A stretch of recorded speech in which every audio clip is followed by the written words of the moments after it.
Hello दोस्तों, अगर आप बिहार बोर्ड कक्षा 10वीं के छात्र हैं और देने वाले हैं 26 जुलाई को सामाजिक विज्ञान का पेपर, तो यह सामाजिक विज्ञान का प्रश्न पत्र आपके लिए रामबाण साबित होने वाला है। दोस्तों, यह प्रश्न पत्र आपके प्रथम शाब्दिक परीक्षा पैटर्न यानी फर्स्ट टर्मिनल एग्जाम के अनुसार बनाया गया है और हमें आशा है कि आपके परीक्षा में 80 to 90% ऑब्जेक्टिव क्वेश्चंस इसी प्रश्न पत्र से रहेंगे। तो आप लोग इस वीडियो को अंत तक जरूर देखिएगा और प्रत्येक प्रश्न का उत्तर देने का प्रयास कीजिएगा।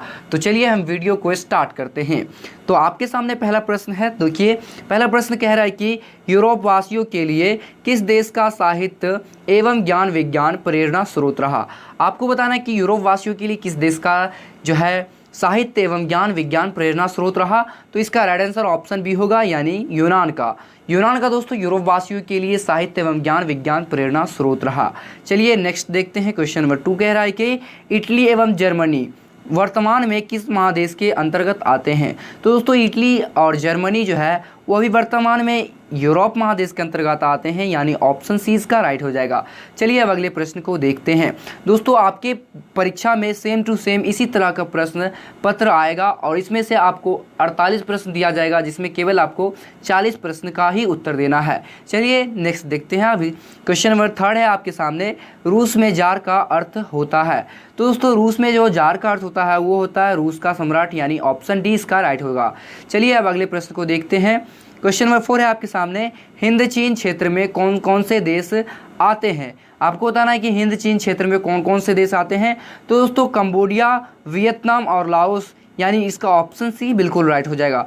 हिंद चीन क्षेत्र में कंबोडिया, वियतनाम और लाओस आते हैं। चलिए अब अगले प्रश्न को देखते हैं। क्वेश्चन नंबर 5 है, कह रहा है कि वल्लभ भाई पटेल को सरदार की उपाधि किस किसान आंदोलन के दौरान दी गई थी। तो दोस्तों, वल्लभ भाई पटेल को सरदार की उपाधि बारदोली के किसान आंदोलन के दौरान दी गई थी, यानी ऑप्शन ए इसका राइट हो जाएगा। चलिए अब अगला प्रश्न देखते हैं। क्वेश्चन नंबर 6 है, जनसंख्या का घनत्व सबसे अधिक कहाँ होता है। आपको बताना है कि जनसंख्या का घनत्व सबसे अधिक कहाँ होता है। तो इसका राइट आंसर ऑप्शन डी होगा, यानी कि महानगर में जनसंख्या का घनत्व सबसे अधिक होता है। चलिए नेक्स्ट देखते हैं। क्वेश्चन नंबर 7 है आपके सामने।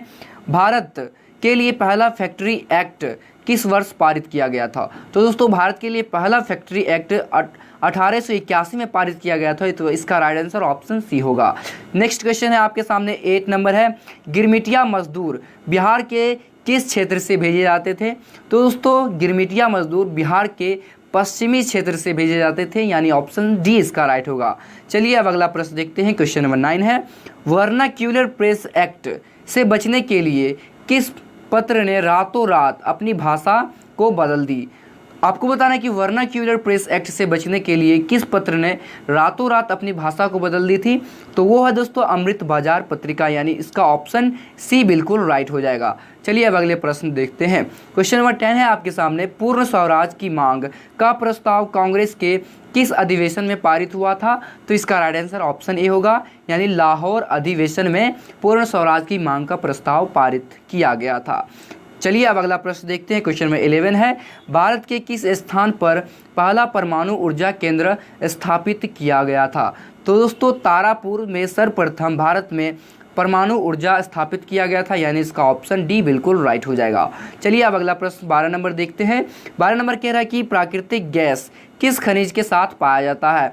तो दोस्तों, प्राकृतिक गैस पेट्रोलियम खनिज के साथ पाया जाता है, यानी इसका ऑप्शन 20 जो है बिल्कुल राइट हो जाएगा। चलिए अगला प्रश्न देखते हैं। ऊर्जा का गैर पारंपरिक स्रोत है। तो दोस्तों, ऊर्जा का गैर पारंपरिक स्रोत हमेशा से रहा है विद्युत, यानी इसका ऑप्शन बी बिल्कुल राइट हो जाएगा। क्वेश्चन नंबर 14 है, कह रहा है कि भोपाल त्रासदी में किस गैस का रिसाव हुआ था।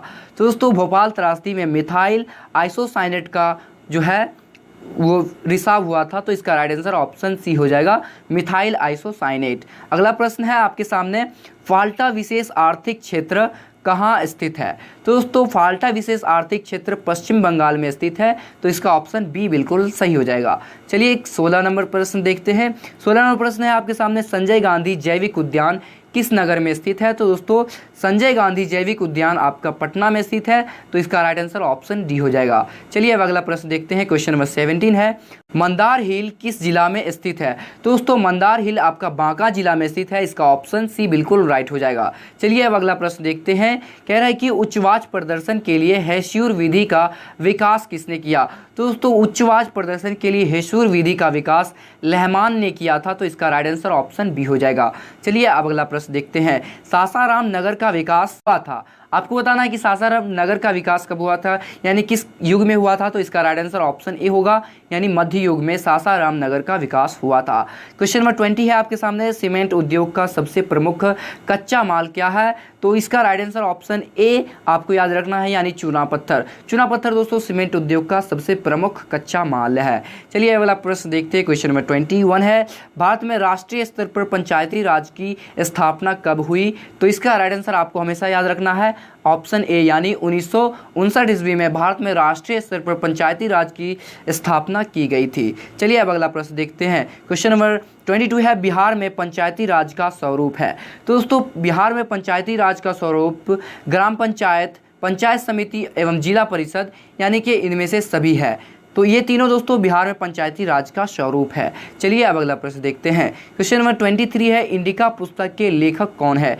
तो दोस्तों इंडिका पुस्तक के लेखक है मेगास्थनीज, यानी इसका ऑप्शन ए बिल्कुल सही हो जाएगा। चलिए अब अगला प्रश्न देखते हैं। क्वेश्चन नंबर 24 है। भारत में सर्वप्रथम नगर निगम की स्थापना की गई। तो दोस्तों भारत में सर्वप्रथम नगर निगम की स्थापना चेन्नई में किया गया था। इसका ऑप्शन ए आपको हमेशा याद रखना है। नेक्स्ट क्वेश्चन है। Question number 25। संघ सरकार का उदाहरण है। तो दोस्तों अमेरिका जो है एक संघ सरकार है। तो इसका राइट आंसर ऑप्शन ए हो जाएगा। क्वेश्चन नंबर 26 है आपके सामने। चिपको आंदोलन का प्रारंभ किस राज्य से हुआ था? तो चिपको आंदोलन का शुरुआत दोस्तों उत्तराखंड से हुआ था। इसका ऑप्शन डी बिल्कुल करेक्ट हो जाएगा। चलिए वाला प्रश्न देखते हैं। क्वेश्चन नंबर 27 है। नर्मदा बचाओ आंदोलन संबंधित है। तो दोस्तों नर्मदा बचाओ आंदोलन पर्यावरण से संबंधित है। तो हमारा ऑप्शन ए बिल्कुल राइट हो जाएगा। क्वेश्चन नंबर 28 है आपके सामने। सूचना का अधिकार कानून कब लागू हुआ? तो इसका राइट आंसर आपको हमेशा याद रखना है, ऑप्शन बी, यानी 2005 में सूचना का अधिकार अधिनियम कानून लागू हुआ था। चलिए अब अगला प्रश्न देखते हैं। क्वेश्चन नंबर 29 है आपके सामने। बिहार में संपूर्ण क्रांति का नेतृत्व किसने किया? आपको बताना कि बिहार में संपूर्ण क्रांति का नेतृत्व किसने किया। तो आपको हमेशा याद रखना है जयप्रकाश नारायण ने बिहार में संपूर्ण क्रांति का नेतृत्व किया था। चलिए अब अगला प्रश्न देखते हैं। Question number 30। निम्न को प्राथमिक क्षेत्र कहा जाता है, यानी आपको बताना है कि इनमें से किस क्षेत्र को प्राथमिक क्षेत्र कहा जाता है। तो आपको हमेशा याद रखना है मछली पालन को प्राथमिक क्षेत्र कहा जाता है।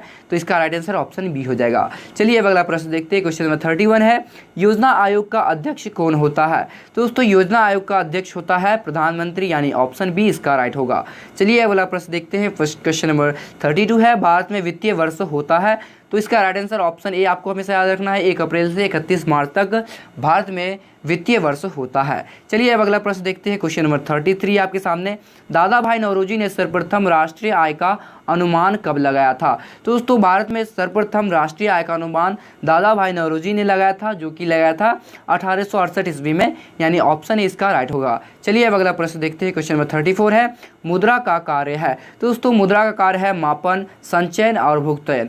तो दोस्तों इसका ऑप्शन डी जो है वो बिल्कुल करेक्ट होगा, यानी इनमें से सभी कार्य मुद्रा करता है। नेक्स्ट क्वेश्चन है। क्वेश्चन नंबर 35 है। भारत की वित्तीय राजधानी किस शहर को कहा गया है? तो दोस्तों भारत की वित्तीय राजधानी है आपका मुंबई, यानी इसका ऑप्शन ए बिल्कुल राइट होगा। चलिए अगला प्रश्न देखते हैं। क्वेश्चन नंबर 36 आपसे कह रहा है कि कौन बीमारू राज्य है? तो दोस्तों बीमारू राज्य के अंतर्गत आपका बिहार, उड़ीसा और मध्य प्रदेश आते हैं, यानी इसका ऑप्शन बी जो है वो बिल्कुल राइट होगा। कर्नाटक दोस्तों बीमारू राज्य के अंतर्गत नहीं आता है। चलिए अब अगला प्रश्न देखते हैं। क्वेश्चन नंबर 37 है। इनमें से कौन बहुराष्ट्रीय कंपनी नहीं है? तो दोस्तों संतोष जो है आपका बहुराष्ट्रीय कंपनी के अंतर्गत नहीं आता है। तो इसका ऑप्शन डी बिल्कुल राइट हो जाएगा। चलिए अब अगला प्रश्न देखते हैं। क्वेश्चन नंबर 38 है। भारत में उपभोक्ता संरक्षण अधिनियम कानून की घोषणा कब की गई? तो दोस्तों भारत में 1986 ईस्वी में सर्वप्रथम भारत में उपभोक्ता संरक्षण अधिनियम लागू की गई थी। नेक्स्ट क्वेश्चन है। क्वेश्चन नंबर 39 है। महासागर के तली पर होने वाले कंपन को किस नाम से जाना जाता है? तो दोस्तों महासागर के तली पर होने वाले कंपन को सुनामी कहते हैं और वहीं धरती पर होने वाले कंपन को भूकंप के नाम से जानते हैं। तो आप इसे जरूर याद कर लीजिएगा। चलिए अगला प्रश्न देखते हैं। क्वेश्चन नंबर 40 है, जो कि इस वीडियो का अंतिम प्रश्न है। मलबे के नीचे हुए दबे लोगों का पता लगाने के लिए किस यंत्र की मदद ली जाती है? तो दोस्तों मलबे के नीचे दबे लोगों को पता लगाने के लिए इंफ्रारेड कैमरा का उपयोग किया जाता है। तो इसका ऑप्शन बी जो है वो बिल्कुल राइट हो जाएगा।